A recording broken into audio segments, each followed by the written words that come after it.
نحمده ونستعينه ونستغفره ونعوذ بالله من شرور أنفسنا وسيئات أعمالنا.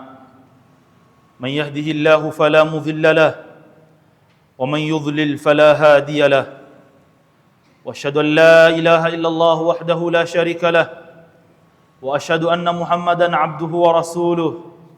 أشهد أنه بلغ الرسالة وأدى الأمانة ونصح الأمة حتى ترك أمته على المحجة البيضاء ليلها كنهارها لا يزيغ عنها إلا هالك. فصلوات ربي وسلامه عليه وعلى آله وصحبه أجمعين. يا أيها الناس اتقوا ربكم الذي خلقكم من نفس واحدة وخلق منها زوجها وبث منهما رجالا كثيرا ونساء، واتقوا الله الذي تساءلون به والأرحام إن الله كان عليكم رقيبا. يا أيها الذين آمنوا اتقوا الله حق تقاته ولا تموتن إلا وأنتم مسلمون. يا أيها الذين آمنوا اتقوا الله وقولوا قولا سديدا يصلح لكم أعمالكم ويغفر لكم ذنوبكم، ومن يطع الله ورسوله فقد فاز فوزا عظيما.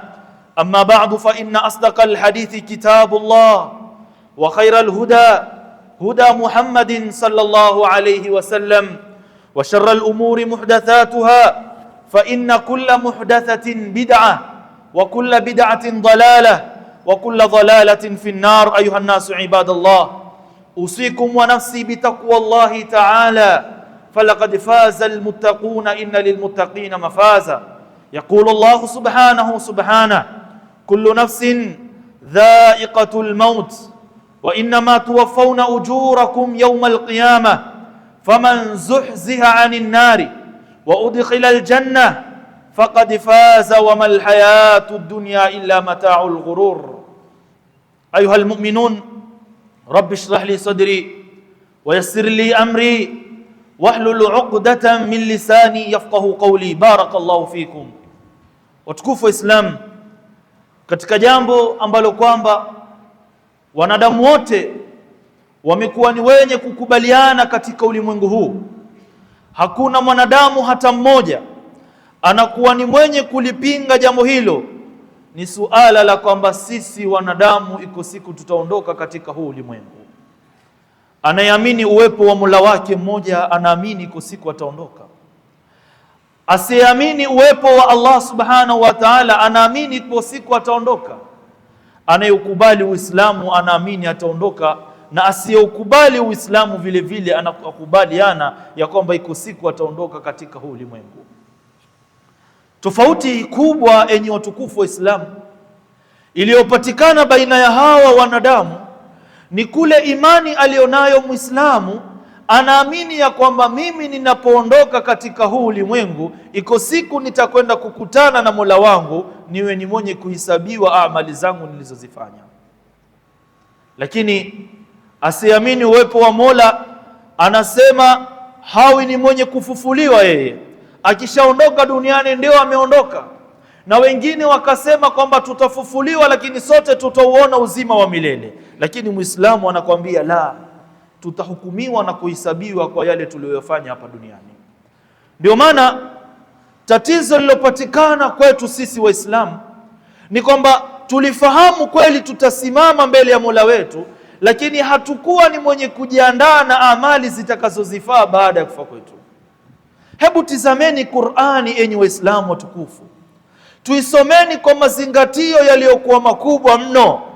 Tutaiona Qur'ani haikuzingatia sana kwamba tutaondoka hapa duniani, lakini ilitukumbusha sana Qur'ani ya kwamba sisi tutakutana na Mola wetu. Tukienda katika suratu Nisa, Allah subhanahu wa ta'ala anatuambia kullu nafsin dha'iqatul maut. Muislamu alisimamia hapa, kila nafsi itaonja umauti, kila nafsi itaondoka katika huu ulimwengu. Lakini Allah anatuambia wa innama tuwaffawna ujurakum yawmal qiyama. Nyinyi mnayeniamini mimi Mola wenu, nyinyi mnaokubali Uislamu, wa innama tuwaffawna ujurakum yawma alqiyama, enyi wanadamu mtakwenda kupewa ujira wenu na malipo yenu siku ya kiyama. Basi fahamuni hivi, faman zuhziha anin nari, yoyote ambayo kwamba Allah atamuokoa kutokamana na moto, wa udkhila aljanna, na akawa ni mwenye kuingizwa peponi, fakad faz, huyu ndiye aliyefaulu mafanikio ya kikweli kweli. Wamal hayatu dunya illa mata'ul ghurur, na hayakuwa maisha ya dunia isipokuwa ni maisha ya upuzi. Ndugu yangu katika imani, Muislamu mtukufu, hebu zingatia ile siku ambayo kwamba wanadamu wanakuwa ni wenye kuhukumiwa na Mola wao, jina lako likawa ni lenye kutajwa ni miongoni mwa watakaoingia peponi. Ni furaha gani wewe mwanadamu utakayokuwa nayo? Na uzingatie upande wa pili, ndugu yangu katika imani, jina lako linatajwa na Mola wako siku ya kiyama, unaambiwa fulanun min ahli nar, kwamba fulani ni mmoja miongoni mwa watu wa motoni. Vipi itakavyokuwa hali yako ewe Muislamu siku kama hiyo? Allah subhanahu wa ta'ala anatuambia kullu nafsin wama ja'alna, katika aya nyingine, wama ja'alna libasharin min qablika alkhuldi afa in mitta fahumul khaliduna kullu nafsin dhaikatul maut wa nabluukum bisharri wal khairi fitna. Allah anaturudisha tena, anatuambia wa ilaina turja'un. Hii ni nukta muhimu atakiwa awe nayo Muislamu, ya kwamba kila nafsi itaonja umauti, lakini mbona Allah subhanahu wa ta'ala anatukariria kutukumbusha wa ilaina turja'un, kwangu mimi Mola wenu. Nyinyi Waislamu mutarudi, mutasimama mbele yangu mimi Mola wenu, na nitawauliza maswali nyinyi, mutakiwa munijibu katika maswali kulingana na namna mlivyoishi katika ulimwengu. Mtume sallallahu alaihi wasallam ndio khairu khalqillah, lakini anafuatwa na Jibril alayhi salam. Alhadithi rawa alhakimu fi almustadrak min hadithi Sahal ibn Sa'd radiyallahu ta'ala anhu. Mtume sallallahu alayhi wasallam anafuatwa na Jibril, wasiyatun min khairi khalqillahi ila khairi khalqillah, ni wasia unayotoka kwa kiumbe ambaye kwamba ni bora, unaelekea wasia huu kwa kiumbe ambaye kwamba ni bora, ambaye kwamba ni Mtume Muhammad sallallahu alaihi wasallam. Jibril ndio anaitoa wasia. Jibril anamfuata Mtume Muhammad sallallahu alaihi wasallam, anamwambia ya Muhammad.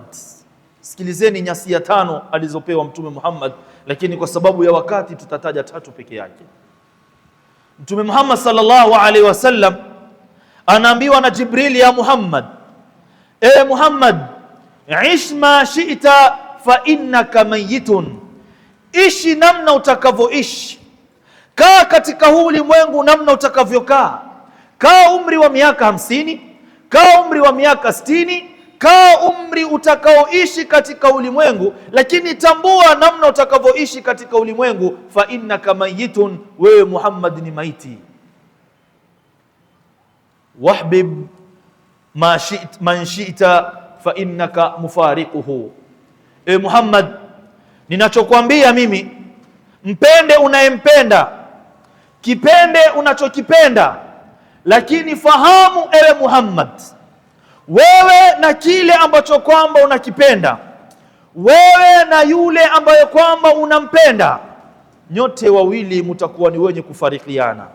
Iko siku moja baina yenu nyinyi atakuwa ni mwenye kuondoka katika ulimwengu. Tunapoongea maneno haya, ndugu zanguni katika imani, ni wangapi ambao kwamba tumewapoteza vipenzi vyetu? Ni wangapi ambao kwamba wanakaa wanawakumbuka mababa zao? Ni wangapi wanakaa yanawatoka machozi wanapowakumbuka mama zao?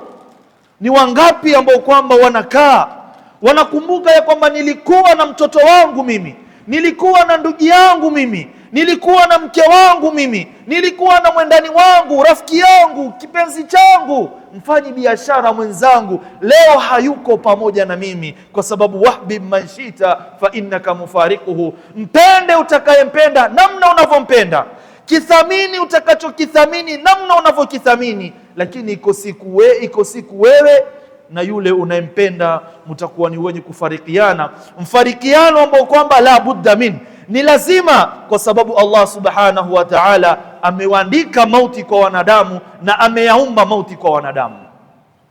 Wahbib man shita fa innaka mufariquhu wa'mal ma shita fa innaka majziyun bihi. Huu ndio wasia watatu mzito atakiwa ufahamu Muislamu. Wasia huu aambiwa wa'mal ma shita, ewe Muhammad, tenda utakayoyatenda katika ulimwengu. Ikiwa ni mema, yafanye yale ambayo kwamba ni mema. Ikiwa ni maovu, fanya ambayo kwamba ni maovu, lakini fahamu ya kwamba utakwenda kulipwa yale ambayo kwamba unayafanya. Wa'mal ma shi'ta fa innaka majziyun bihi, fanya unayoyafanya lakini ujue utakayolipwa.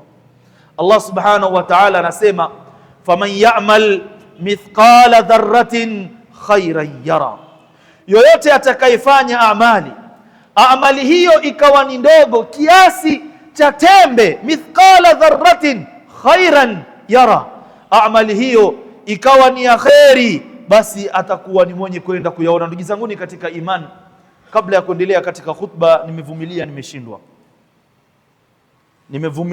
nimeshindwa. Waislamu, si katika mafundisho ya Mtume sallallahu alayhi wasallam khutba ya Ijumaa inaendelea watu wakawa ni mwenye kuendelea na pite na mambo mengine. Hii si sawa Waislamu.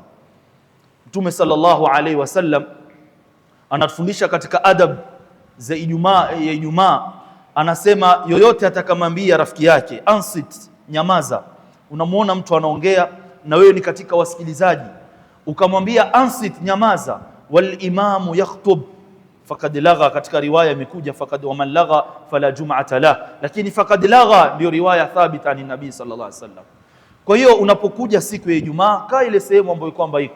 Ikiwa uko na amana utaipeleka baada aljuma Waislamu, lakini sio katika uslubu watu kuongea, bali kuna sahaba aliingia wakati Mtume sallallahu alaihi wasallam anatoa khutba ya Ijumaa, na hapa ndipo ulama wakatufundisha hii taratibu. Khatibu Mtume sallallahu alaihi wasallam anahutubu, yule bwana ikawa anaingia anaruka watu. Mtume sallallahu alaihi wasallam akamwambia ijlis fakad adhaita wa anaita, wewe kaa chini, umeshachelewa sasa unaanza kuudhi watu. Kwa hiyo ikiwa ni masala ya maji yagawanyizwe kabla ya khutba ya Ijumaa. Ikiwa mtu ako na amana yake aifanye ima baada au kabla ya khutba ya Ijumaa, lakini hii si katika uslubu. Mtansamee, ni mgeni, hamunijui, siwajui, lakini nimeliona na ni mafundisho ya Mtume sallallahu alaihi wasallam, na ndio maana zikaikwa khutba ya Ijumaa, watu wawe ni wenye kukumbushana. Kwa hiyo watukufu wa Islam, ili jambo tujiepushe nalo, kwa sababu sio katika uslub na sio katika mafundisho ya Mtume sallallahu alaihi wasallam. Barakallahu fikum. Mtume sallallahu alaihi wasallam anaambiwa na Jibril alayhi salam, wa'mal ma shi'ta fa innaka mujziyun bi. Ewe Jibril, ewe Muhammad, fanya yale ambayo kwamba unayafanya, yatende yale ambayo kwamba unayatenda, lakini fahamu ya kwamba yale unayoyafanya utakwenda kulipwa na Allah subhanahu wa ta'ala. Ikiwa ni mema, faman ya'mal mithqala dharratin khairan yara, na ikiwa ni shari, waman ya'mal mithqala dharratin sharran yara, yoyote atakayefanya mema hali ya kuwa ni madogo kiasi chochote atakwenda kuyaona, na ikiwa ni maovu atakwenda kuyaona mbele ya Allah subhanahu wa ta'ala. Na ndio maana mwanadamu siku ya Kiyama atakapooneshwa kitabu chake, mwanadamu kama huyu, Allah anatuambia wawudhi alkitabu fatara almujrimina mushfiqina mimma fihi ويقولون يا ويلتنا ما لهذا الكتاب لا يغادر صغيرة ولا كبيرة إلا أحصاها ووجدوا ما عملوا حاضرا ولا يظلم ربك أحدا. أيها المؤمنون, izingatieni aya hii ndugu zanguni katika iman. Baada ya kufahamu ya kwamba yale yote ambayo kwamba tunayafanya tutakwenda kulipwa mbele ya Allah subhanahu wa ta'ala, Allah anatuambia wawudhi alkitabu, kitabu kitakapoletwa cha mwanadamu ya yale mambo aliyoyafanya, fatara almujrimina mushfiqina mimma fi, utamwona yule muovu ako na hofu kwa yale yaliyomo ndani ya kitabu kile. Wayakuluna ya wailatana mali hadha alkitab, mwanadamu anaanza kujuta kusema hichi kitabu kina nini? Hichi ni kitabu cha aina gani? Hichi ni kitabu chenye mashaka kiasi gani? Kitabu kama hichi la yughadiru saghiratan wala kabiratan illa asaha, Kitabu hichi hakikuacha dogo, kitabu hichi hakikuacha kubwa, isipokuwa yote yamesawazishwa. Nimekwenda kuyaona mbele ya Allah subhanahu wa ta'ala, namna nilivyomsengenya ndugu yangu Muislam, namna nilivyomtukana ndugu yangu Muislam, namna nilivyomzungumzia vibaya, namna nilivyomtilia fitna katika kazi zake. Yote mwanadamu anakuwa ni mwenye kuyaona siku kama hiyo. Wa amal ma shi'ta, ewe mwanadamu wewe, al-ibratu bi'umumi lafdhi la bi khususi sabab. Ibra ndugu zanguni katika iman, bi'umumi lafdhi la bi khususi sabab, sio neno yetu mimi na wewe. Fa amma man utiya kitabahu biyamini fayaqulu ya laita fayaqulu ha umqra'u kitabiya inni dhanantu anni mulaqin hisabiya. Lakini Allah anatuambia wa amma man utiya kitabahu bishimali fayaqulu ya laitani lam uta kitabiya wa lam adri ma hisabiya ya laitaha kanat alqadhiya ma aghna anni maliya halaka anni sultaniya. Haya ni maneno yaqini, wallahi mtu mwovu atayazungumza siku ya Kiyama. Waislamu, tuko tayari kuenda mbele za Allah. Watu wamesimama katika uwanja wa mahshar, wanahukumiwa na Jalla Jalalu, hukumu ambayo kwamba ni ya uadilifu. Wanadamu hawa wanaulizwa kila walilofanya. Jina lako Muislamu litoke miongoni mwa watu watakaopawa vitabu vyao kwa mkono wa kushoto, uanze kusema ya laitani lam uta kitabia. Kwa nini ndugu yangu katika iman tusirudi nyuma kutenda matendo mema, tukawa na almubadaratu bil a'mali salihati qabla almaut? Ayuha almu'minun, Mtume sallallahu alayhi wasallam anatufundisha mafundisho yaliyokuwa makubwa, kama rawa al-Imam al-Bukhari wa Muslim min hadithi Anas ibn Malik radhiyallahu ta'ala anhu. Mtume sallallahu alayhi wasallam anatuambia yattabi'u al-mayyita thalatha, maluhu wa ahluhu wa amaluhu. Mwanadamu anapofariki anakuwa ni mwenye kufuatwa maiti huyu na mambo matatu. Kila mwanadamu anapofariki, pale linapochukuliwa janaza, anapoletwa hapa msikitini kusaliwa, na anapopelekwa paka pale sehemu yake ambayo kwamba atakwenda kukaa kaburini, huyu mwanadamu anafuatwa na vitu vitatu. Jambo la kwanza, mwanadamu anafuatwa na mali alizozichuma. Mali zinaweza kutumika kutengezea sanda lake, mali zinaweza kutumika kama usafiri wa kumfikisha, lakini vile vile mwanadamu huyu anafuatwa na familia yake, marafiki zake, wafanyabiashara wenzake, wanaenda nao mpaka pale maziarani. Alafu kitu cha tatu kinachomfuata mwanadamu huyu ni amali zake alizozifanya. Mtume sallallahu alaihi wasallam anatufundisha huyu mwanadamu anapowekwa pale kaburini, mwanadamu akafanyiwa mapenzi ambayo kwamba kidhahiri ni uadui, lakini ndiyo mapenzi ya kweli, akaharakishwa, akafukiwa, watu wakawa ni mwenye kuondoka, amebakia peke yake mwanadamu huyu katika sehemu iliyokuwa nzito sana, katika giza ambacho kwamba mwanadamu hajawahipo katika maisha yake kuwa katika giza kama hilo, dhulmatul qabr. Yasma'u qa'ra ni'alihim, huyu mwanadamu anasikia namna gani watu wanavyokuwa ni wenye kuondoka makaburini. Baba anamwacha mtoto wake, mtoto anamwacha babake, mama anaachwa na watoto wake na ndugu zake. Watakapokuwa ni wenye kuondoka, Mtume anatuambia fayarji'u ithnani wa yabqa ma'ahu wahid, wanakuwa ni wenye au vinakuwa ni vyenye kurejea vitu viwili, kinabakia pamoja na yeye ni kimoja peke yake. Yarji'u ahlahu wa malahu, watu wake wote wanakuwa ni wenye kurejea. Mali alizozikusanya mwanadamu, aliyodhulumu watu wirathi, aliyodhulumu mali za wanadamu wenzake, kila aina ya udhulma aliyoifanya hapa ulimwenguni ili azipate mali hizo, zote zinakuwa ni zenye kurejea. Wayabqa ma'ahu wahid, ni jambo moja peke yake, ayuhal mu'minun, ndiyo linalobakia kwa mwanadamu. Zinazobakia ni amali zake peke yake. Tutizameni enyi Waislamu, tumetanguliza nini mbele ya Allah subhanahu wa ta'ala? Ikiwa ni mema, basi hongera kwetu, na ikiwa ni maovu, basi tuwe ni wenye kurekebisha. Siku moja Mtume sallallahu alaihi wasallam alipita katika kaburi alayhi salatu wassalam, kama dhakara al-Imamu al-Bukhari min hadithi Abi Hurairah radhiyallahu ta'ala anhu. Mtume sallallahu alaihi wasallam apita kaburini, awaambia Waislamu, rakaatani mimma tuhqiruna wa tusalluna tazidu fi amalihi ahabbu ilayhi min baqiyati dunyakum, au kama qala alayhi salatu wassalam.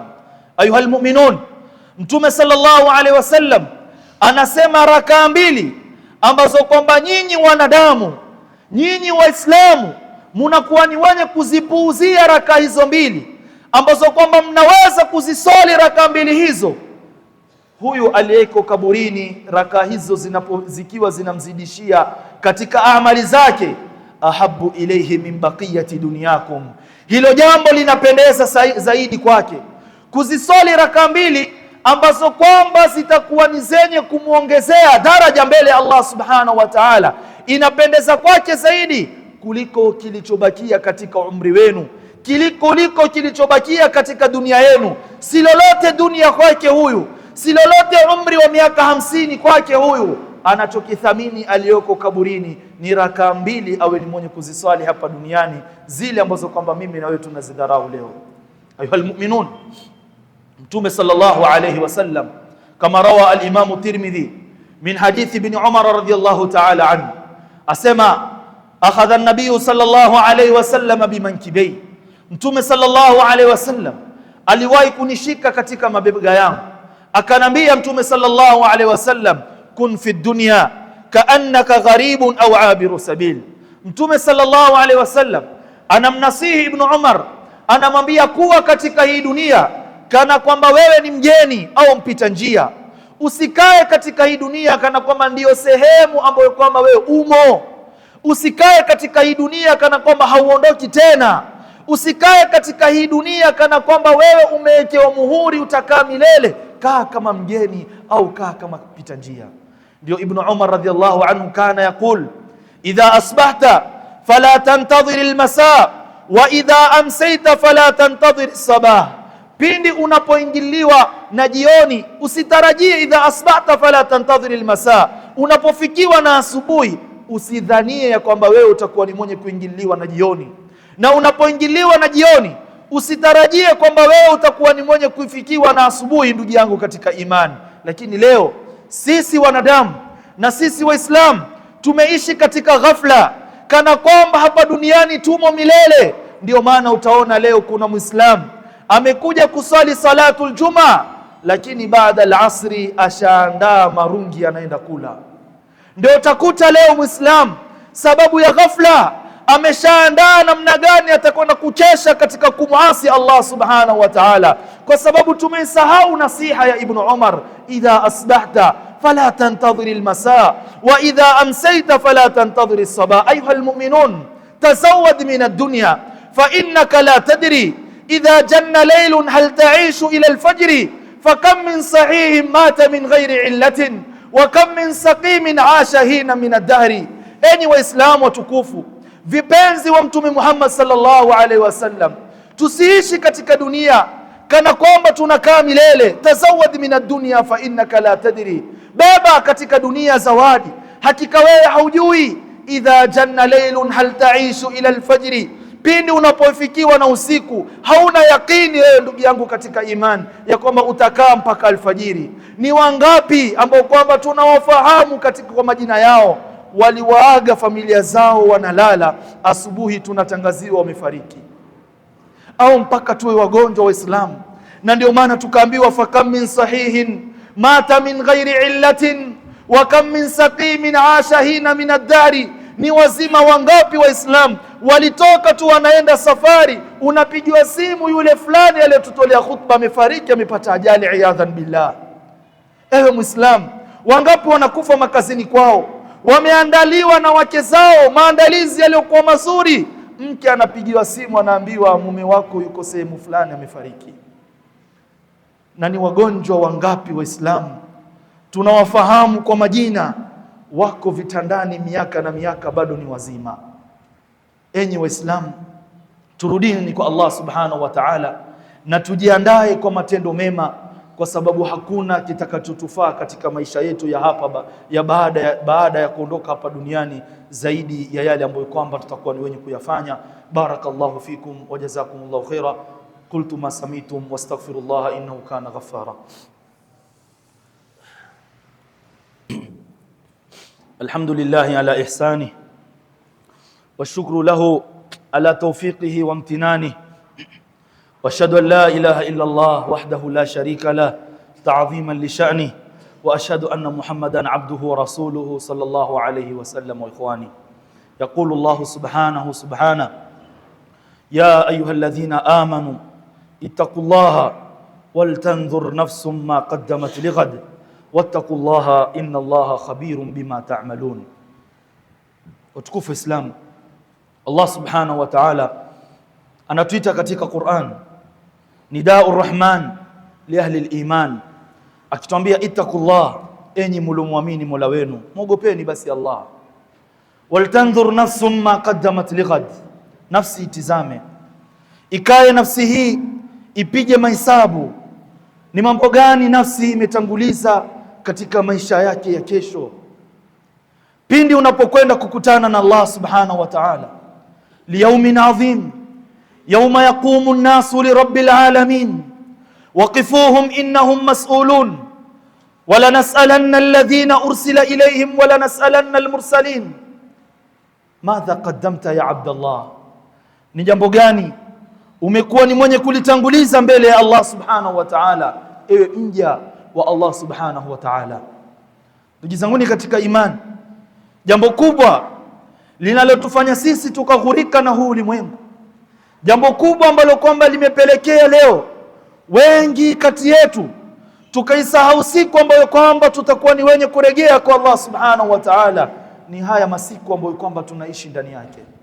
Lau Waislamu tungefahamu ya kwamba haya masiku ndilo jambo linalotufanya sisi kuitwa wanadamu, basi masiku haya yangetubadilisha maisha yetu kuliko maisha haya yakatufanya kuwa sisi ni wabaya katika dini yetu. Ndio maana Hasanul Basri rahimahullah anatukumbusha akituambia, ya ibn Adam, ewe mwanadamu wewe, innama anta ayyamun, wewe mwanadamu ni masiku tu, kullama madha yawmun madha ba'dhuk, kila inapoondoka siku katika maisha yako ndiyo imeondoka sehemu katika maisha yako. Unapokuwa ni mwenye kuingiliwa na siku nyingine, wewe umepunguza masiku katika uhai wako wa hapa duniani. Lakini angalia leo Waislamu, ni namna gani tunavyosherehekea siku zetu za kuzaliwa, tukisahau kwamba tunasherehekea kukaribia kwetu kurejea kwa Mola wetu. Ndio maana tukaambiwa, inna la nafrahu bil ayami naqta'uha wa kulla yawmin madha yudni min al ajali fa'mal li nafsika qabla al maut mujtahida fa inna marribuhu wal khusran fi al amali. Ya Abdallah, sisi tunafurahika sana na zile siku tunazozimaliza, hali ya kuwa kile inapopita siku katika maisha yetu, madha yawmun fa kullama madha yawmun madha ba'dhuk, kama alivyosema Hasanul Basri, kile inapopita siku ayuhal mu'minun ndio tunakaribia na lile kaburi. Fa'mal li nafsika qabla al-maut mujtahida, basi fanya kwa ajili ya nafsi yako ewe Muislam kutanguliza amali njema mbele ya Mola wako hali ya kuwa unajitahidi. Fa inna marribuhu wal khusran fi al-amali, hakika kuvuna na kukhasirika kwa mwanadamu ni katika zile amali ambazo kwamba anazifanya. Siku moja Fudhail ibn Iyadh rahimahullahu ta'ala, kama alivyotaja Imam Ibn Rajab al-Hanbali fi Jami' al-Ulum wal-Hikam, alikutana na mzee mmoja. Fudhail akamuuliza huyu mzee, kam atat alayka, uko na umri gani sahihi wewe? Huyu mzee amwambia Fudhail ibn Iyadh rahimahullahu ta'ala, 60 sana, mimi niko na umri wa miaka 60 sahihi. Fudhail ibn Iyadh akamwambia, mundhu 60 sana tasiru ila rabbik, wewe kwa muda wa miaka 60 unasafiri unaelekea kwa Mola wako na uko na yakini na shauku utaenda kukutana na Mola wako? Huyu bwana akamwambia Fudhail ibn Iyadh, inna lillahi wa inna ilayhi raji'un, sisi ni wa Mola na kwa Mola wetu tutarejea. Kama vile Waislamu leo tunaposikia habari ya msiba tunasema inna lillahi wa inna ilayhi raji'un. Fudhail ibn Iyadh amuuliza huyu bwana, ataarifu tafsira? Swali ninalokuuliza mimi, je, unajua maana ya hayo maneno ambayo kwamba umeyasema? Huyu bwana amwambia Fudhail, la, niambie. Fudhail ibn Iyadh amwambia, Pindi unaposema inna lillahi wa inna ilayhi raji'un, ni kwamba wewe umefahamu anta lillahi abdun wa annahu ilayhi raji', kwamba wewe umefahamu ya kwamba wewe ni mja wa Allah na wewe utarejea mbele za Allah subhanahu wa ta'ala. Faman alima, yoyote atakayefahamu annahu lillahi abdun wa annahu ilayhi raji', yoyote atakayefahamu ya kwamba atakuwa ni mja wa Allah na kwake Allah subhanahu wa ta'ala atakuwa ni mwenye kurejea, falyalam annahu mawqufun, afahamu mwanadamu huyu ya kwamba yeye atakuwa na mawqif mbele ya Allah, atasimamishwa. Waman alima annahu mawqufun, na yeyote atakayefahamu ya kwamba atasimama mbele ya Allah subhanahu wa ta'ala, falyalam annahu mas'ulun, ajue ya kwamba yeye ataulizwa maswali kwa yale aliyoyafanya. Waman alima annahu mas'ulun, na yeyote atakayefahamu ya kwamba ataulizwa kwa kile alilofanya, falyu'idda lisuali jawaba, basi aandae kwa maswali atakayoulizwa majibu mbele ya Allah subhanahu wa ta'ala. Ayuhal mu'minun, huyu bwana alipoyasikia maneno haya alishtuka, mimi naenda kumjibu nini Allah? Nina nguvu gani za kusimama mbele ya Allah nikaulizwa maswali na Allah na mimi nikayajibu maswali mbele ya Allah? Na sisi tunafahamu hata mapolisi hatuwezi kuwajibu maswali wanayotuuliza, hata wale waliotuzidi kicheo tu wanadamu wenzetu hatuwezi, wengine tunatetemeka. Je, mawqif nimesimama mbele ya Allah? Ikabidi huyu bwana amuulize Fudhail ibn Iyadh, fama alhila, solution ni gani? Fudhail ibn Iyadh anamfundisha huyu bwana na anatufundisha mimi na wewe tuwe ni wenye kubadilika. Asema yasira, solution ni ndogo sana, solution ni ndogo sana. Tuhsinu ma baqiya yughfaru laka ma madha wa ma baqiya, tengeneza sahihi katika umri wako, yale ambayo kwamba yamebakia utasamehewa yaliyopita. Yughfaru laka ma madha wa ma baqiya, utasamehewa yaliyotangulia na yatakayokuja. Lakini ufahamu wewe mwanadamu, fa innaka in asa'ta fi ma baqiya, lakini sahihi umeishi miaka 50 60, wewe bado ni masia, wewe bado ni marungi, wewe bado ni uzinifu tu. Fa innaka in asa'ta fi ma baqiya ukhidta bima madha wa bima baqiya, Allah atakuchukulia hukumu kwa yale yaliyopita na yale ambayo kwamba yatakuwa ni yenye kutangulia mbele yako. Huyu bwana akawa ni mwenye kurejea kwa Allah subhanahu wa ta'ala.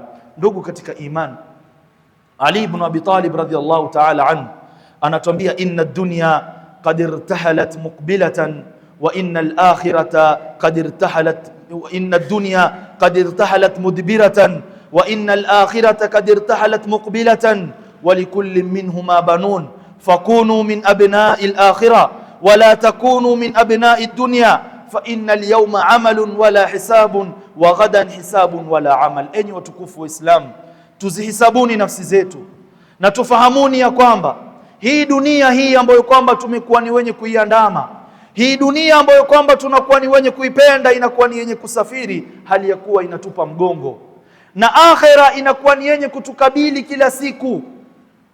Na zote hizi ziko na watu wanatumikia, lakini kunu min abna'i al-akhirah wala takunu min abna'i ad-dunya, kwa sababu fa inna al-yawma amalun wala hisab.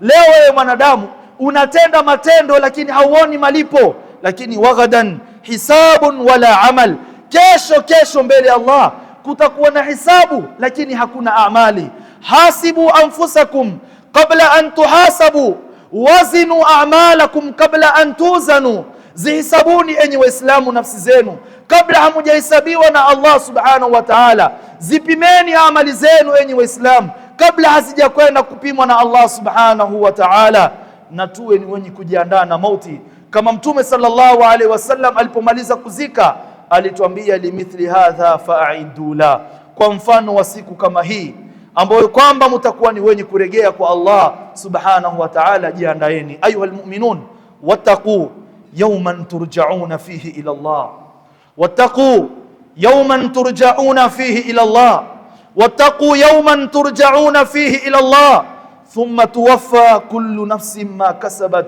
wa hum la yudhlamun. Iogopeni sana enyi Waislamu ile siku mtakayorudishwa na mtakayorudi mbele ya Allah, na nafsi haitokuwa ni yenye kudhulumiwa, kila mmoja atapewa nafsi zake. atapewa amali zake afwan. Wala usidanganyikwe na urefu wa maisha, kwa sababu wallailu mahma tala fala budda min tulu'i alfajri wal umru mahma tala fala budda min nuzuli alkabri wa kullu ibn untha wa in talat salamatuhu yawman ala alatin hadba'a mahmulu fa idha hamalta ila alquburi janaza fa'lam bi annaka ba'daha mahmulu. إن الله وملائكته يصلون على النبي يا أيها الذين آمنوا صلوا عليه وسلموا تسليما. اللهم صل وسلم على محمد وعلى آل محمد كما صليت على إبراهيم وعلى آل إبراهيم وبارك على محمد وعلى آل محمد كما باركت على إبراهيم وعلى آل إبراهيم إنك حميد مجيد.